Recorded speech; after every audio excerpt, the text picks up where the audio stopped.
Halo everybody, welcome to my channel. Jadi hari ini saya kepengen membahas mengenai salah satu artis yang banyak banget request dari kalian yang bertanya, tolong dong bahas artis ini, apakah dia tuh gagal oplas atau bukan.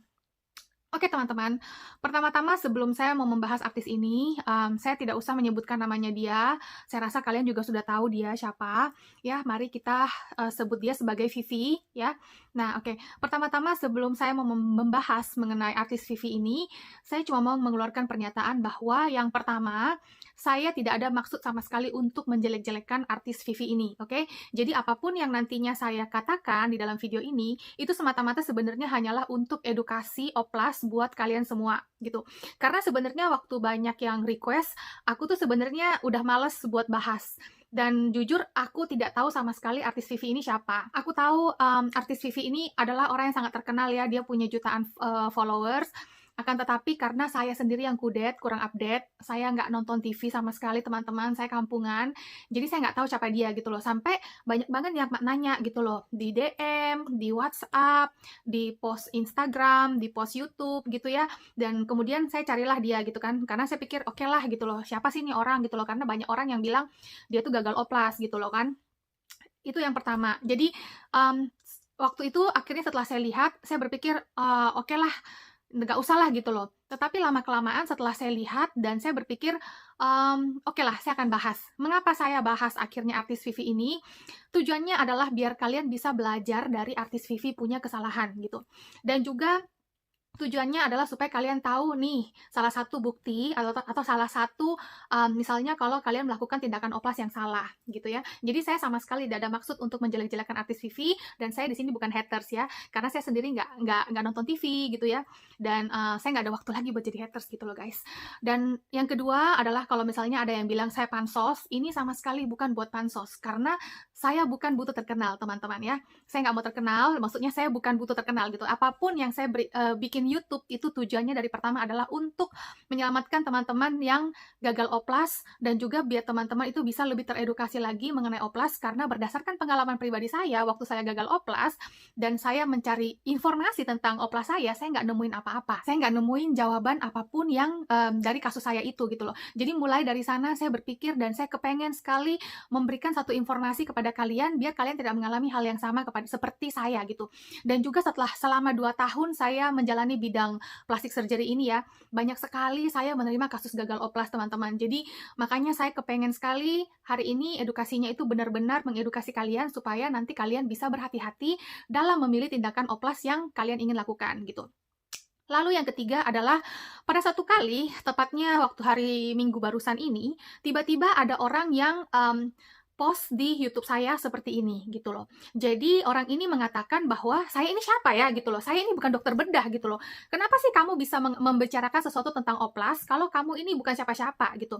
Oke teman-teman, sekali lagi saya mau ceritakan juga sekalian di sini, saya mau jelaskan kenapa saya harus membalas orang seperti ini. Maksudnya komennya harus saya balas gitu ya, supaya tidak terjadi kesalahpahaman di kemudian hari kalau misalnya orang-orang bertanya, emangnya lu siapa gitu loh, kenapa sampai lu ini bisa membahas tentang oplas, dokterkah kamu, dokter oplaskah kamu gitu ya. Biasanya sih saya nggak peduli kalau misalnya orang bilang, jelek lu, dajal lu, kamu penghuni neraka lu, mati aja lu, mampus aja lu gitu kan. Saya nggak pernah membahas sama sekali. Akan tetapi karena ini adalah mengenai profesi saya, karena dia mempertanyakan siapa saya, oke. Saya adalah plastic surgery agent resmi dari Korea dan juga Thailand. Oke teman-teman, jadi sebagai plastic surgery agent itu kita punya kontrak dengan rumah sakit ya, kontrak yang resmi yang ditandatanganin gitu. Dan juga itu di atas materai gitu loh. Jadi kalau misalnya kalian ngecek di rumah sakit yang saya agent, pasti mereka tahu, oh ya C. Olive itu siapa gitu kan, itu agent gitu. Dan di sini dia bilang seolah-olah aku ini tidak berkompetensi untuk menjelaskan mengenai oplas, oke? Baiklah teman-teman, meskipun saya bukan dokter, tetapi saya adalah plastic surgery agent yang juga adalah konsultan plastik surgery, oke? Nah teman-teman, berbeda dengan kalau misalnya kalian pergi ke dokter kesehatan, kalian harus benar-benar tanya sama dokter daripada kalian bertanya sama orang-orang. Tetapi di dalam dunia plastik surgery itu berbeda teman-teman. Sebelum kalian pergi ketemu dokter, biasanya dan pada umumnya dan selalunya sebenarnya kita itu pergi ketemu sama konsultan oplas dulu. Jadi nanti konsultan oplas akan menjelaskan semuanya kepada kalian dengan prosedur-prosedurnya, apa aja yang kalian butuhkan, biayanya gitu kan. Nanti setelah ketemu sama dokter, baru dokter tinggal bilang, oh ya kamu butuh mata, kamu butuh ini, butuh itu, seperti itu. Nanti setelah itu yang jelaskan kembali lagi adalah si konsultannya. Nah, inilah pekerjaan saya di sini teman-teman sebagai konsultan plastik surgery dan sebagai agent resmi plastik surgery gitu.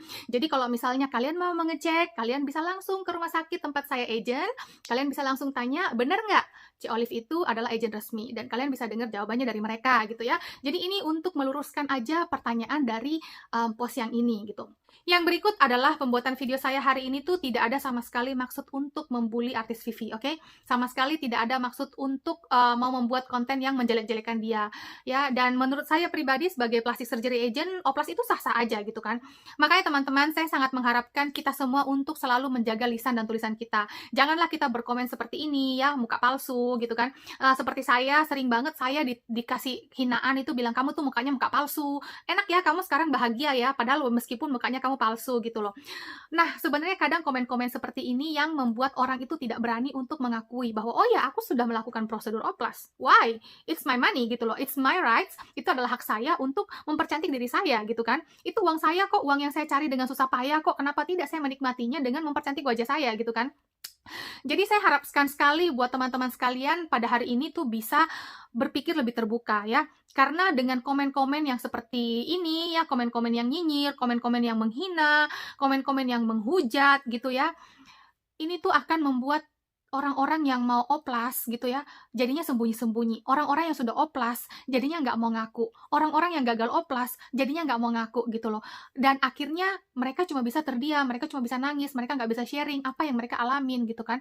Karena pada saat terjadi gagal oplas, yang ada adalah dihujat gitu loh. Dan ini sama seperti yang saya alamin dulu gitu kan, saya selalu dihujat, kok mukanya jadi aneh, ih matanya besar sebelah, kok jadi begini, kok mukanya jadi miring gitu ya.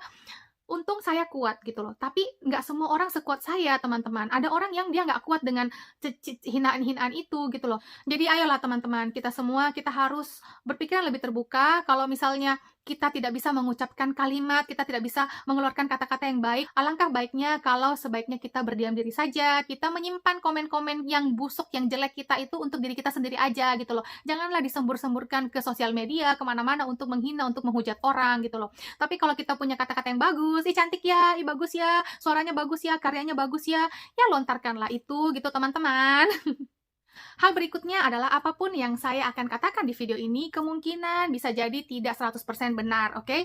Akan tetapi ini hanyalah pendapat saya sebagai plastic surgery agent. Ini adalah penglihatan saya sebagai plastic surgery agent. Gak lama-lama lagi, langsung kita lanjut ke pembahasan kita. Pertama, sebenarnya prosedur apa aja sih yang kira-kira sudah dilakukan oleh artis Vivi? Nah, teman-teman, menurut saya, kalau saya lihat dari fotonya ya, artis Vivi ini sudah melakukan prosedur double eyelid gitu, seperti yang ini. Kenapa bisa saya katakan dia sudah melakukan prosedur double eyelid? Nah, ciri-ciri yang bisa kalian lihat itu biasanya lipatan matanya itu seperti terlalu dalam atau seperti kayak lipatan mata buatan. Jadi kayak tidak alami gitu loh. Kalau buatan tuh kalian bisa lihat kayak punyaku ini yang kayak tebel banget, terus habis itu dalam banget gitu kan. Nah, itu adalah lipatan mata yang udah dioplas gitu loh. Jadi, kalau aku lihat, si artis Vivi ini sudah melakukan lipatan mata. Yang kedua, operasi apa yang sudah dilakukan oleh artis Vivi adalah rinoplasti. Mungkin teman-teman berpikir, kok bisa sih saya bilang artis Vivi ini melakukan prosedur rinoplasti? Karena pada foto yang ini, nah kalian bisa lihat teman-teman, di sini itu implannya itu kentara banget. Dan saya percaya bahwa itu bukanlah shading. Karena shading itu memang kadang membuat hidung kita itu terlihat seperti ini. Kayak gini kan hidung saya ini di shading. Jadi ini saya shading ya teman-teman. Sengaja saya shading supaya saya bisa kasih lihat sama kalian perbedaannya kalau misalnya hidung itu di shading dengan tidak di shading gitu loh. Nah teman-teman, seperti pada foto ini kalian harus mengetahui bahwa implan hidung itu ya seringkali ada implan hidung yang pekerjaannya itu kurang bagus gitu ya. Jadi kayak ada terlihat sedikit garisnya di sini atau terlihat implannya. Itu adalah salah satu contoh rinoplasti atau nose job ataupun implan hidung yang kurang rapih dari dokternya. Jadi implannya itu terlihat banget di salah satu sisi seperti di foto ini gitu. Nah, biasanya itu kenapa sih bisa terjadi? Biasanya itu sebenarnya terjadi karena implannya itu miring ke samping gitu loh. Jadi lama-kelamaan implannya itu miring ke samping gitu. Jadi kalian bisa lihat seperti ini. Nah, oplas berikut yang kira-kira dilakukan oleh artis Vivi adalah implan dagu. Seperti yang kalian bisa lihat di video yang ini, pada saat dia berbicara, itu implannya itu kayak maju sampai di depan sini seperti ini.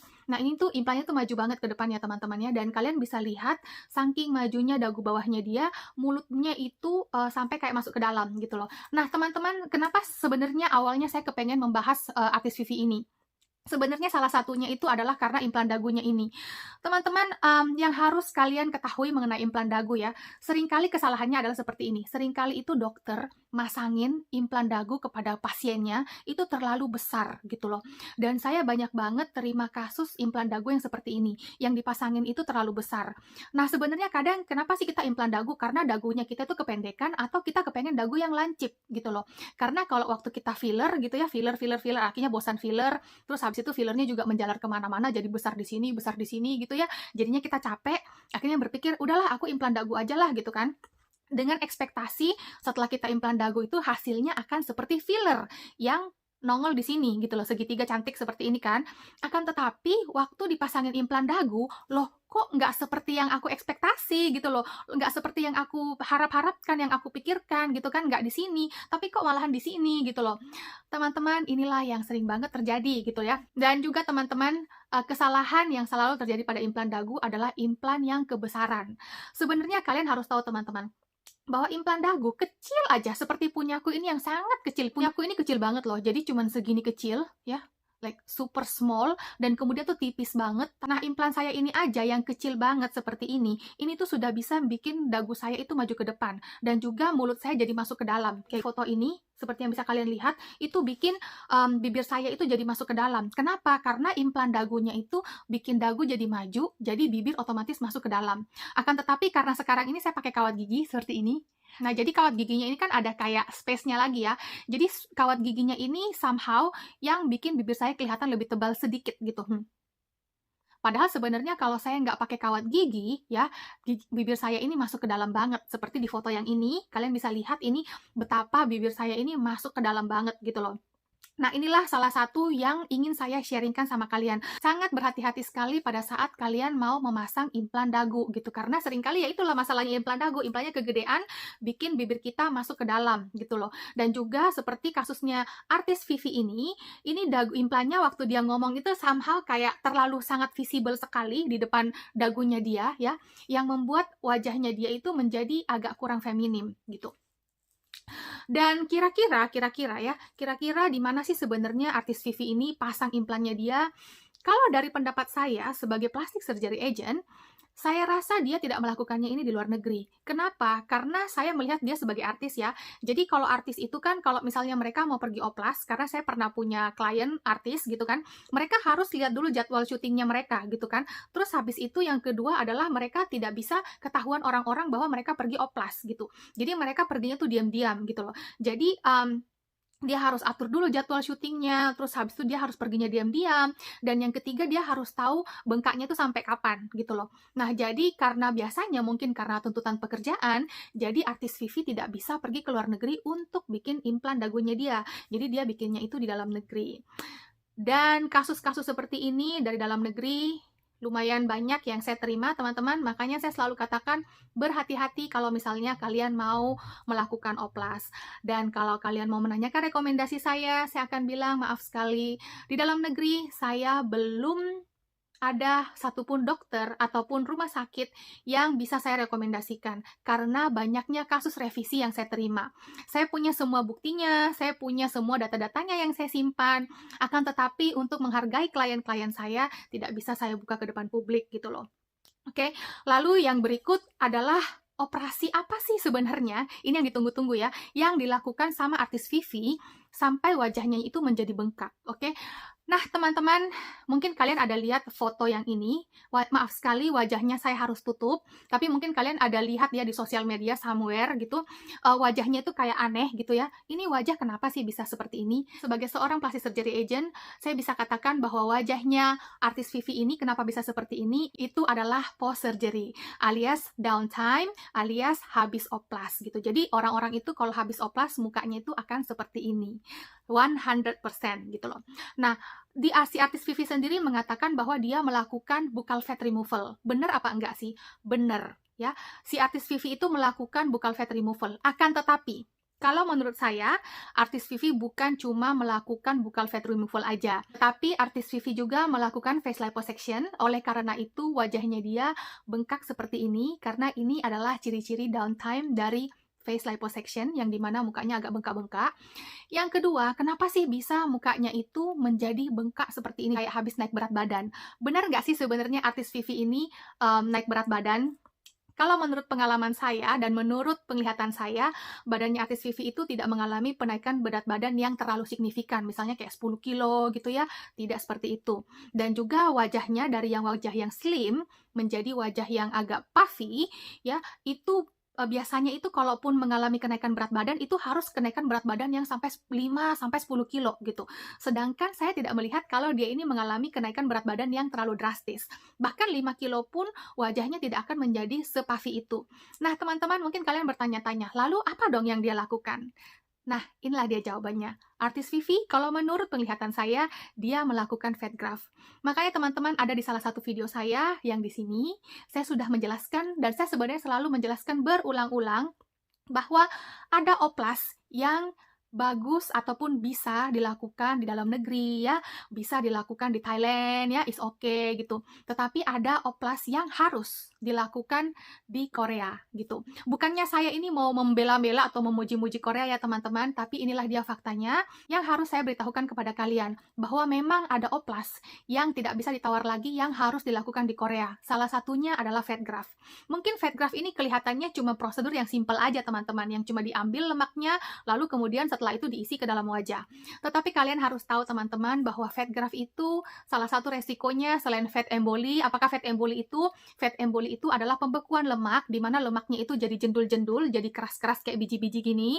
Lalu efek yang kemudian bisa terjadi dan sering sekali terjadi adalah overfilling. Jadi wajahnya menjadi puffy seperti artis Vivi.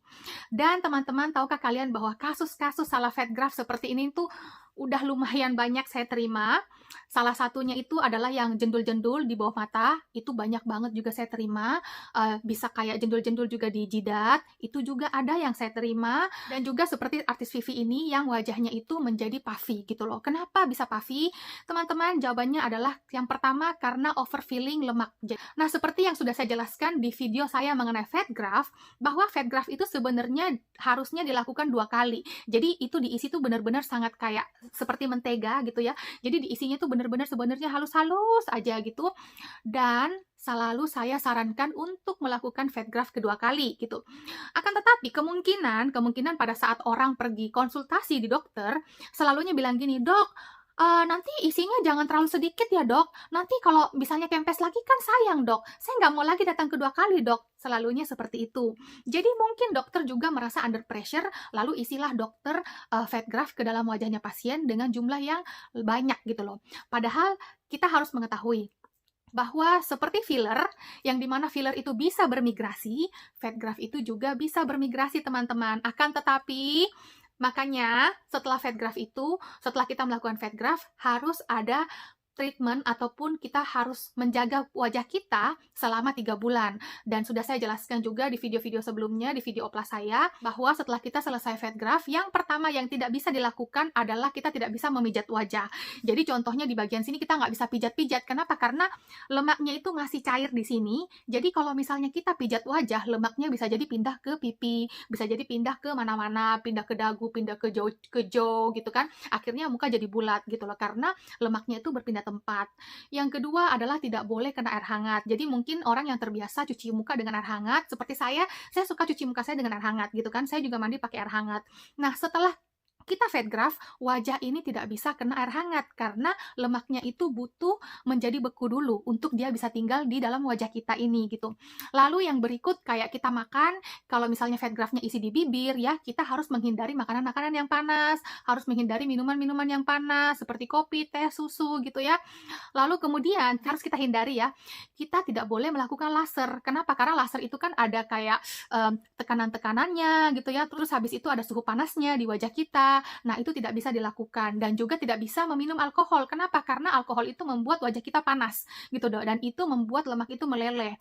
Nah, inilah treatment yang harus dilakukan 3 bulan setelah fat graft. Nah, jadi bisa jadi artis Vivi ini selain dia diisi lemaknya overfilling, dia tidak diberitahu atau mungkin dia tidak berjaga-jaga dengan baik gitu ya setelah proses fat graft-nya dia gitu, teman-teman. Jadi bisa jadi dia pergi massage atau dia pergi laser karena kan dia artis gitu ya. Jadi dia harus banyak perawatannya dan lain segala macam. Jadi hal ini bisa jadi terjadi gitu. Makanya saya kepengen kasih tahu sama kalian bahwa kalau misalnya kalian mau melakukan fat graft, harus sangat berhati-hati sekali di mana kalian ingin melakukan fat graft-nya gitu. Dan juga kira-kira di mana sih sebenarnya artis Vivi ini melakukan fat graft? Sekali lagi saya akan bilang bahwa sepertinya dari pengamatan saya tidak merasa kalau misalnya artis Vivi ini pergi ke luar negeri untuk melakukan prosedur oplasnya dia. Karena salah satu pemikirannya itu adalah pasti, ini kan cuma prosedur kecil-kecilan gitu loh, cuma bikin dagu, cuma ambil buccal fat removal, cuma sedot lemak aja, atau cuma isi fat graft, dan itu pun hanyalah operasi yang kecil-kecilan gitu, yang dimana sayatannya cuman sekecil jarum, gini ya teman-teman, yang cuman sekecil jarum, jadi sebenarnya tidak terhitung sebagai benar-benar oplas gitu ya, itu cumalah kayak ya treatment lah gitu ya, treatment pengambilan lemak dan pengisian lemak gitu, sama sekali tidak ada sayatan, sama sekali tidak ada jahitan. Jadi mungkin bisa jadi artis Vivi berpikir, daripada gua jauh-jauh ke luar negeri, mending gua lakuin aja di dalam negeri. Dan itulah hasilnya seperti yang bisa kalian lihat sekarang ini. Nah, baiklah teman-teman, sekarang muncul pertanyaan, oke, kalau misalnya wajahnya artis Vivi sudah menjadi puffy seperti itu, bagaimana caranya untuk menyelesaikannya? Kalau misalnya wajahnya dia sudah menjadi besar karena overfilling fat graft, bagaimana caranya?